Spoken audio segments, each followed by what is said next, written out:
Hello students, how are you? Today I am going to deal the poem Upagupta. This poem Upagupta was written by Rabindranath Tagore, and there are two important characters in this poem. One is Upagupta and dancing girl. Let us see the first four lines. Upagupta, the disciple of Buddha, lay asleep in the dust by the city wall of Mathura. Lamps were all out, doors were all shut, and stars were all hidden by the murky sky of August. So, I told you there are two important characters, one is Upagupta and the next one is dancing girl. Upagupta, the disciple of Buddha. Who is Upagupta? He is the disciple of Buddha. Disciple means follower of Buddha.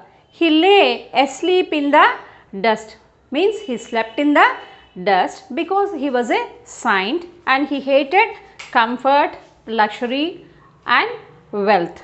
So, he slept there near the city wall of Mathura. Lamps were all out, doors were all shut and stars were all hidden by the murky sky of August. What is the season mentioned there? It is a spring season.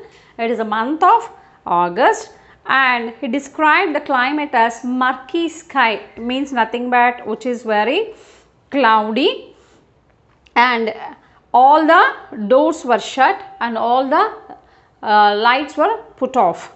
At that time he is describing the climate there. Whose feet were those tinkling with anklets? Touching his breast of a sudden, he woke up startled, and a light from a woman's lamp fell on his forgiving eyes. It was a dancing girl, starred with jewels, wearing a pale blue mantle, drunk with the wine of her youth. So here, already as I told you, he is sleeping there. Whose feet were those tinkling with anklets? Whose feet? Dancing girl's feet were those tinkling with anklets. Tinkling means nothing but making sounds, metallic sounds. Anklets means jewelry what we use to wear to ankles. Touching his breast of a sudden. Suddenly she touched the breast of Upagupta unknowingly, all of a sudden. He woke up startled, and a light from a woman's lamp fell on his forgiving eyes. Who woke up there? Upagupta woke up. He was surprised, and a light from a woman's lamp fell on his forgiving eyes. Forgiving eyes means merciful eyes, kindness, which are filled with kindness and mercy. It was a dancing girl, starred with jewels. Who came there? She was a dancing girl and she is adorned with all the jewelry, wearing a pale blue mantle, drunk with the wine of her youth. Mantle means nothing but loose sleeves coat, drunk with the wine of her youth. It means that she is very proud of her beauty, youth and worldly possessions. Means all those intoxicated her. She lowered her lamp and saw the young face, austerely beautiful. Forgive me, young ascetic, said the woman, graciously come to my house. The dusty earth is not a fit bed for you. So, what happened? After seeing Upagupta's face, she was attracted by Upagupta's handsome face. So, she requested him to come to her house. And she told it is not suitable place to sleep there, but graciously come to my house. The dusty earth is not a bed for you. So she told that this dusty earth was not a proper place to sleep on. The young ascetic answered, woman, go on your way. When the time is ripe, I will come to you. So what Upagupta told is, he promised her that he would visit later, and he told, you go on your way. You go on your way means as she is too young to renounce all the material and physical pleasures, he asked her to go on her worldly pleasures. And because here both are two different characters here. One gives more importance to materialism, and the other one gives more importance to spiritualism. So, Upagupta gave more importance to spiritualism, and his way was entirely different, who is leading a simple and spiritual life. So, when the time is ripe, I will come to you. What he told? When the time is ripe, I will come to you. If the time comes, definitely I will come to your house. Suddenly, the black night showed its teeth and a flash of lightning. The storm growled from the corner of the sky, and the woman trembled in fear of some unknown danger. So, what happened? Suddenly, the black night showed its teeth in a flash of lightning. What happened there?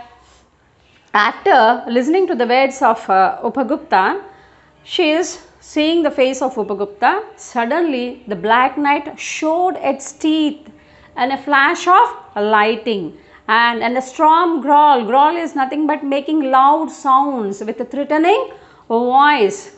From the corner of the sky, she heard the voice, and the woman trembled in fear. The woman shivered in fear of some unknown danger. So, here the poet used personification here by comparing the sounds to human voice. A year has not yet passed. It was evening of a day in April in spring season. The branches of the wayside trees were full of blossom. Gay nights of a flute came floating in the warm spring air far away. The citizens had gone to the woods for the festival of flowers. From the mid-sky gazed the full moon on the shadows of the silent town. It means that here we already started the second scene. The second scene is entirely about the spring season. So, here he is describing the beauty of the climate. Here the branch of the trees were all full of flowers. The air was warm and the breeze made musical sounds, and the citizens of the town all went to the trees to attend the festival of flowers. And the town was silent. See here, from the mid sky gazed the full moon on the shadows of the silent town. So from the mid sky gazed, gazing is nothing but looking steadily for a long time.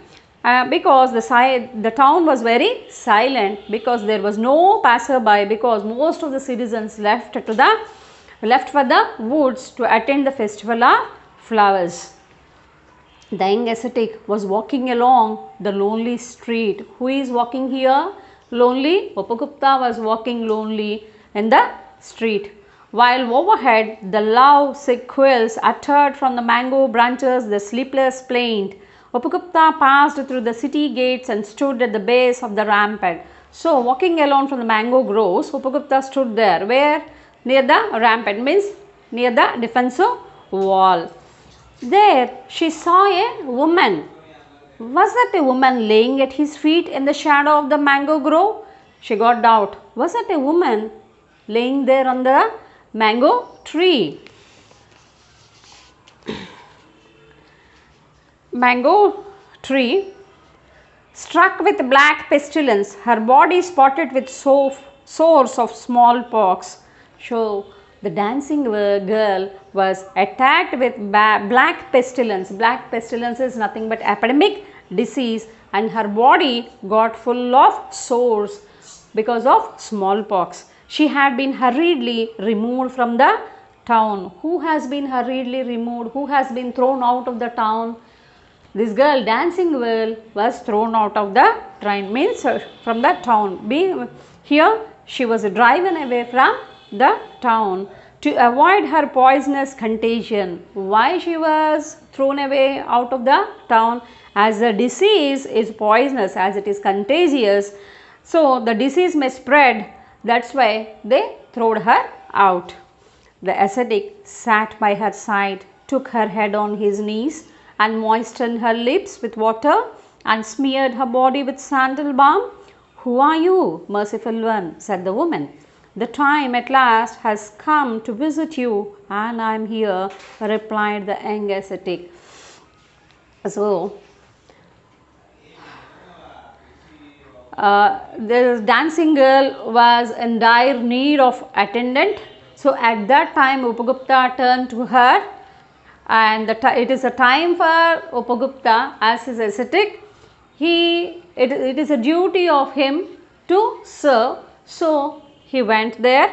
He sat by the side of the suffering woman, and he took her head on his knees and gave water and applied some balm to the sores, that is a sandal balm, and showed great care towards her. Although all the people enjoyed the dance, enjoyed the beauty of the dancing girl, when she won the hand of the people, she was driven away by them. But Upagupta stood for her and gave his service there, and she showed sympathy towards her. And "Who are you, merciful one?" asked the woman. The dancing girl asked, "Who are you?" So Upagupta said, "The time at last has come to visit you, and I am here," replied the young ascetic. He said it was the right time for him to visit her, because the duty of an ascetic was to render service to humanity. That's why I turned to serve you. And already in the last season, that is, there are 2 seasons in this poem I told you, that is the spring season, rainy season. In the rainy season, that is in the first part of the poem, I told you one dialogue which was uttered by Upagupta, that is, "When the time is right, I will come to you." So as he promised, Upagupta turned to her and served and showed kindness, humanity to her.